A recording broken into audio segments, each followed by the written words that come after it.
Hello, everybody. I am AD Alvarez, a member of the Global Farmer Network from the Philippines. And I would like to show to you one of my test area. We are at a high elevation area of 450 meters above sea level. So these are our border crops.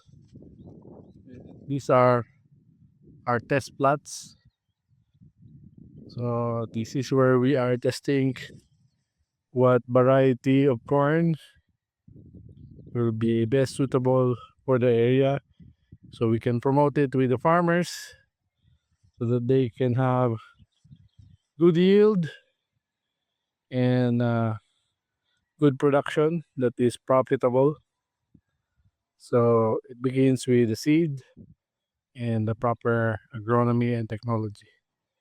Again, this is AD Alvarez from the Philippines, the member of the Global Farmer Network.